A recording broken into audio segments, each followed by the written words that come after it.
November 11th, 2025, 20:30 hours local time, Caribbean Sea.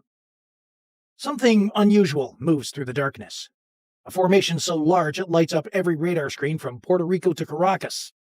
The USS Gerald R. Ford Carrier Strike Group, the most powerful naval force afloat, has entered the Caribbean. Deck lights off, radar emissions low. To outsiders, it looks routine, a counter-narcotics patrol under U.S. Southern Command. But everyone in the region knows better. This isn't about drugs. It's about dominance. This is America's largest naval deployment to Latin America since 1989. The Ford, flanked by destroyers USS Thomas Hudner and USS Ramage, with cruiser USS Normandy to the rear, pushes south of Puerto Rico into 4th Fleet's zone of control. On deck, Air Wing 8 waits in silence. Super Hornets, Growlers, Seahawks, all armed, fueled, and watching. Across the region, airwaves erupt. Newsfeeds show satellite images of the carrier moving through international waters. Caracas calls it an act of intimidation. Within hours, Venezuela's president signs a mobilization order. Naval and air units go to high alert. Radar stations light up along La Guerra, Puerto Cabello, and Paraguaña. Fishing vessels are warned to stay clear of the area. Inside the Ford's Combat Information Center, the mood stays calm but focused. Condition 3, normal readiness. Electronic warfare officers log new radar sweeps from the coast. Chinese-built JL-10B signatures. Nothing new, nothing unexpected.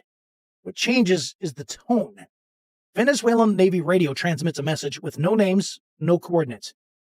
Any foreign vessel approaching our sovereign limits will be intercepted. Everyone aboard the Ford knows exactly who it's for. By 2100 hours, U.S. intercepts pick up coastal chatter. Fast boat crews standing by for launch. In the Combat Direction Center, a steady voice reminds the watchstanders. We're in international waters. Stay professional, stay predictable. Outside, the Caribbean looks peaceful. Black water, no moon. 500 miles south in dark radar in Puerto Cabello, a young operator leans closer to his screen. A new contact appears. Too big, too slow, too deliberate. The first entry in a chain of mistakes that's about to begin. What started as a warning will, within hours, become a direct challenge to the most powerful warship on Earth. November 12th, 2025, 0142 hours local time, Venezuelan northern coast. The radar operators in Puerto Cabello have been awake for hours. Coffee cups line the consoles. The air smells of dust and electronics. Then it happens. A new echo appears on the scope, 90 nautical miles north of La Guerra. The track looks big, steady, deliberate. To them, it's an American destroyer, probably a Burke-class ship running solo, a tempting target for a warning intercept. Within 15 minutes, the order is signed. 6 fast patrol boats roll out from the docks, their diesel engines spitting white smoke into the night air. Each carries a crew of 8, armed with 12.7mm heavy machine guns and short-range rocket pods. They're light, fast, and unpredictable, the naval equivalent of street fighters. Under radio silence, they push north. 35 knots, sometimes touching 40, hulls slamming through the swells. Navigation lights off. The lead boat's commander, a Coast Guard officer promoted just last year, scans the radar repeater mounted beside him. 1 bright dot, range decreasing, course north by northwest. The problem? The information they're using is 30 minutes old. The destroyer they think they're closing in on isn't a lone ship at all. It's the Gerald R. Ford herself, surrounded by layers of defense. Up at 090 degrees relative, the carrier's radar horizon masks its escorts. To a coastal system running outdated Chinese firmware, the reflections merge into one echo, one contact, one mistake. At 0210, the patrol boats cross the outer edge of Venezuelan territorial waters. The coastline disappears behind them. Now only the compass, the engine noise, and the occasional flash of lightning on the horizon. The commander checks his scope again. Still one contact, still closing. He radios a short-coded burst to base. Visual intercept expected within 30 minutes. In the Combat Direction Center aboard the Ford, those same minutes tick down. Multiple surface returns now appear on their screens. Small, fast, and erratic. 6 dots racing toward them from the south. Their radars show one echo. In reality, they're about to meet a fleet. 0207 hours local time, aboard the USS Gerald R. Ford. In the Combat Information Center, the air hums with quiet precision. Blue glow from screens, voices low, clipped, professional. Then a call from the radar console breaks the calm. Surface contacts detected, bearing 158, range 36 nautical miles, speed increasing. 4 fast-moving returns, then 6. Their radar signatures are small but erratic, the kind that makes a radar operator sit up a little bit straighter. The contacts are labeled automatically by the system, Skunk Alpha 1 through 6. The Ford is in Condition 3, Standard Patrol Readiness. Within seconds, the watch officer calls Set Condition 1. The room shifts, more crew members arrive, weapon stations are manned, the tension doesn't show on their faces, but you can feel it in the air. Electronic warfare picks up bursts of VHF static from the south, too irregular to decode, likely low-power tactical radios. Launch both Romeos, the captain orders.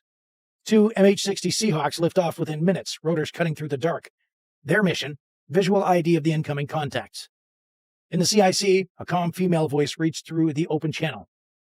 Unidentified surface vessels, this is a United States Navy warship operating in international waters.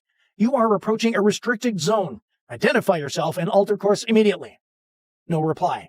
Just the steady approach of 6 radar blips, now within 20 miles. CRAM and CWIS batteries switch to standby. Their cameras lock on. Every console hums with data. 0219 local time, Northern Caribbean. The first to spot them is the Seahawk crew. 6 small wakes cutting across the black surface. Tight formation, bow waves glowing faint under moonlight. Visual on movers, range 12 nautical miles, bearing 185. Back aboard the Ford, the CIC confirms. The contacts are approaching too fast for commercial traffic, too coordinated for fishing boats. Weapons control marks them as probable military patrol craft. Then, over open frequency, a burst of static and a male voice in accented English. Unidentified vessels, you are entering Bolivarian waters. Alter course immediately. The carrier group says absolutely nothing. Radio silence maintained, formation holds. The 2 destroyers, Hudner and Ramage, slide into defensive positions, flanking the Ford like bodyguards. The cruiser Normandy shifts aft, creating a 360-degree coverage bubble. At 0221, one of the Venezuelan boats lights up its fire control radar. The signal spikes instantly on the EW board. Short-range X-band, high pulse rate. A lock, not a test, aimed straight at the USS Thomas Hudner. CIC, we're being painted, the EW officer reports. The captain's voice is calm. Track, but do not engage. The Seahawk, hovering 5 miles out, confirms what the radar already shows. The Venezuelan boat's targeting sensor is active, aimed directly at the destroyer. In seconds, automatic defense systems react. CWIS turrets rotate toward the bearing. Infrared cameras zoom in. Target data streams across every screen in CIC. And then, silence. No weapons fired, no alarms. Just 6 boats, weapons uncovered, holding position 8,000 yards off the Ford's bow. The destroyer captain holds fire. The Venezuelans hold their pride. The sea is still. The weapons aren't. 0223 hours local time, Caribbean Sea, north of La Guerra. For a few seconds, everything freezes. 6 Venezuelan patrol boats idling on the black water facing an entire U.S. carrier strike group. The kind of moment where a single radio call could decide the next decade of foreign policy. Then one boat moves. Its engines flare white, speed jumps to 40, 45 knots. The bow lifts, wakes exploding behind it. It's not turning away. It's charging. Contact Alpha 3 accelerating, bearing 185, closing fast. Every voice inside the Ford CIC sharpens but stays calm. On the bridge of the Thomas Hudner, the officer of the deck watches the range counter spin down. 3 nautical miles, 2 nautical miles, 1.5. Green signal flares streak skyward from the destroyer. The international command to turn away. No response. Target ignoring signals, range 1,000 yards. CWIS mounts lock in. Every sailor knows what that means. One more wrong move, and the entire sky will light up.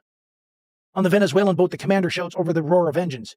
He can see the destroyer silhouette now, a black wall of steel. His radar shows returns he doesn't understand. Multiple pings, stacked, distorted by jamming. The data's garbage, but it's too late to check. Distance 900 yards, a voice reports in the CIC. 850, 800. Then, just as suddenly, the engines throttle back. The boat's bow drops, it cuts hard to port, spray flying across the deck. In seconds, the formation collapses. One turns, then another. The rest follow, falling back towards Venezuelan waters in erratic, overlapping wakes. No missiles fired, no shots exchanged. But the radar plots tell the whole story. A confrontation that came within seconds of turning catastrophic. In the Combat Direction Center, the captain exhales once, quietly. Maintain course and speed. Don't pursue. On screen, the last of the fast boats fades south into the static. 1 second too early. War. 1 second later, humiliation. Tonight, silence won. 11:40 a.m. local time, Caribbean Sea. By sunrise, the Gerald R. Ford strike group is already 60 miles north of the encounter point, maintaining steady course and speed, 20 knots heading northwest. On the bridge, the morning watch rotates in.